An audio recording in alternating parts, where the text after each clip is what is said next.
Barjac, your studio in the south of France, in the Ardèche, is an amazing phenomenon. Even for those who haven't seen it, a description of over 40 pavilions, a network of underground tunnels, an amphitheatre in concrete, a series of 20 or more towers, like the ones you put in the courtyard of the Royal Academy a few years ago, to glass houses, with all casing different works of art. It obviously is a work of art. It's the Gesamtkunstwerk, I suppose. When you moved there in '93, how quickly did the studio start to suggest to you that it might become a work rather than a place where you worked?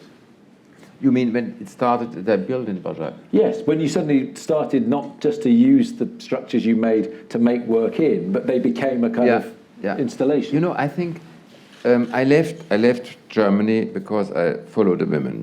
That's always my life. When I was changed places, I followed the women. It was always like this.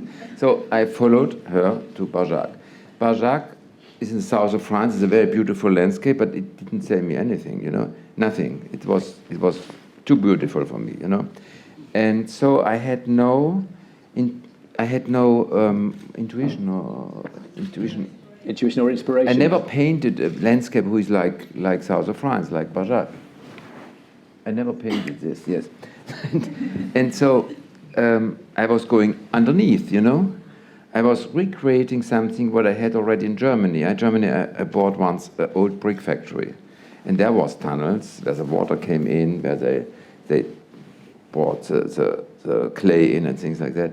So I recreated something what I had left there. And it's like an eremite.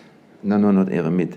Something who had to fly away because of political situations. What would you say then? An exile? Exile. It was like an exile. It was not a political exile because nobody pushed me there.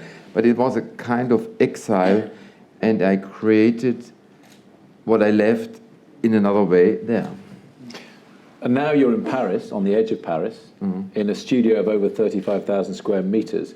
Barjac, in a way, is, well, I was going to say finished, but actually nature will continue. No, it goes on. It goes on. And you invited Wolfgang Leib to make a work there. So that's an ongoing project. Yeah. I invite now other artists to do something too. The last time I invited Wolfgang Leib, he made a wonderful work there, a very big, long work.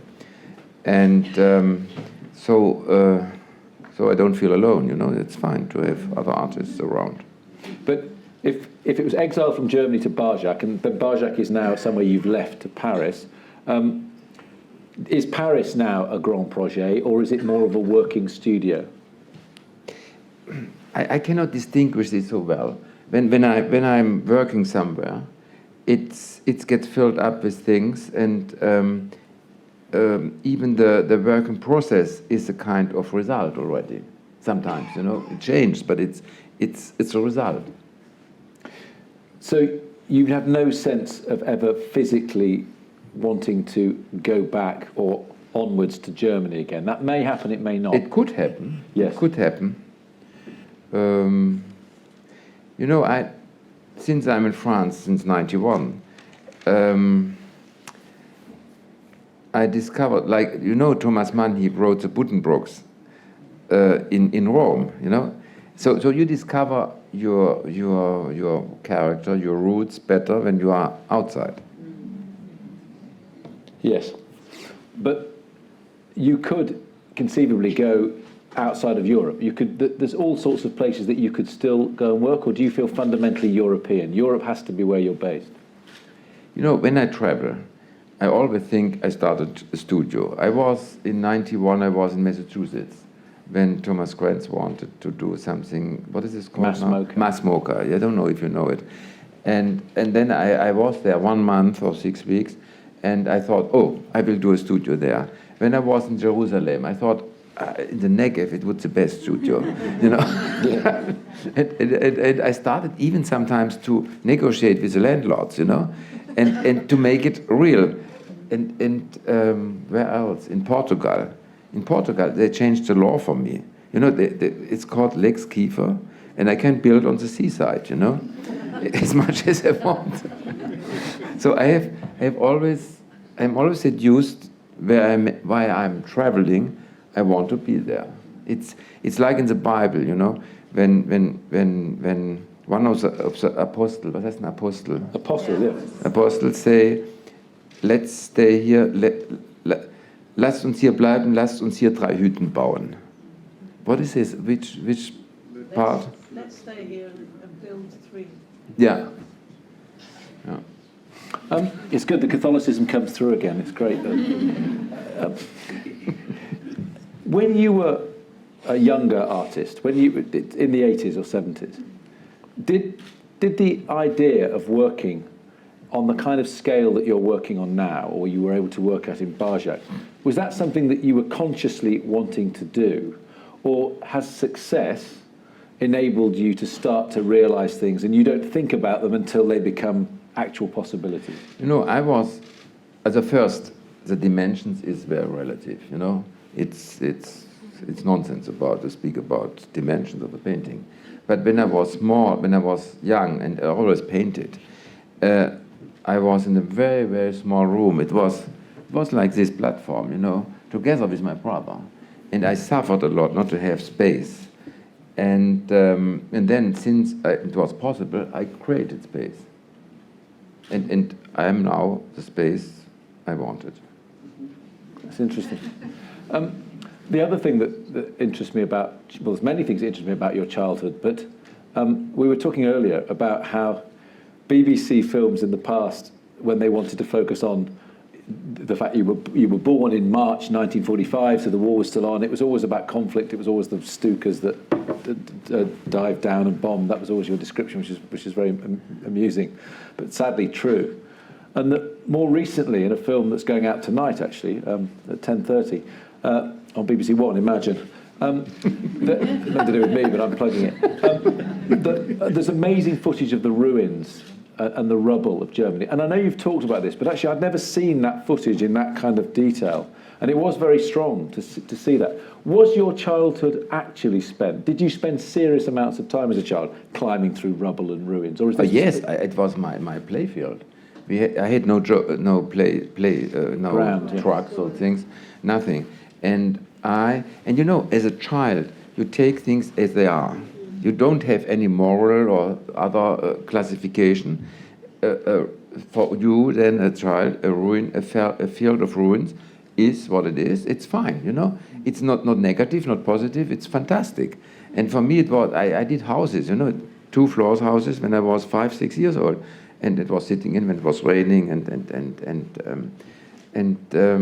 so for me, it seems cynical, but it's not. When I see films about Germany in ruins, for me, these are the most beautiful pictures, you know, because I was born in these pictures, and it's normal, it's beautiful, and it could be beautiful for you too, because with these ruins you can do new things. It's the beginning, it's not the end. So ruins are always the beginning. Yeah. And then it's a positive thinking, no? You're not American, no?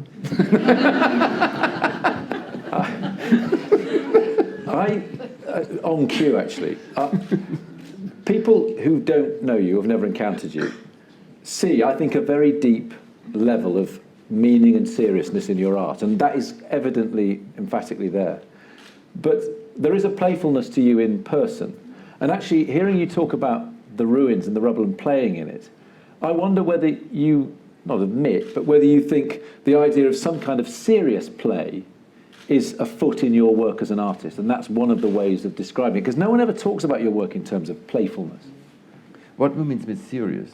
Well, artists are not serious. Okay.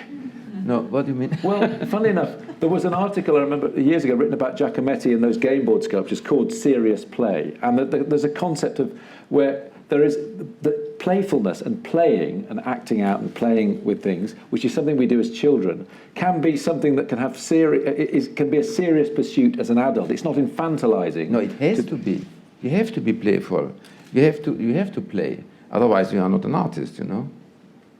So art, by definition, and your art, by definition, has a playful element to it. It's play. It's play, yes. Otherwise, you cannot.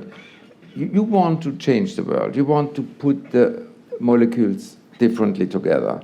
So you have to play with them. You know, a scientist, a nuclear physicist, astrophysicist, they play, you know. They play with their formulas, with their, was heißt die formulas. They play around and they enjoy themselves to play with and the things. And if they don't play, they cannot produce anything. You know, Einstein was very playful. He was, yeah. So was Klebnikov in a different way. And before I throw you out to the floor, because I've got 18 seconds left, it's very good, the clock here, before we go out to the floor. That clock, yeah, 13 seconds. I'm going to try and get this question in. But the kind of scientific formula and calculation is, I could say, a serious form of play, but it's play. Klebnikov, you have a very brilliant example in the courtyard of the Royal Academy, doing these extraordinary calculations to come up with the theory that every 317 years there's a major sea battle. That's absurd to me. It may be heroic, but it's absurd. How much do you consciously play with or explore the idea of the absurd? Yes, I think the world is so absurd. You know, it's so bad constructed. Our brain is so bad constructed. You know, when Hitler was killed, you know, you thought it's good now. Now we have the better world, but you don't have. There was following the other. There was a Korean War. There was all these other catastrophes. So the world is absurd, and an artist has to reflect this.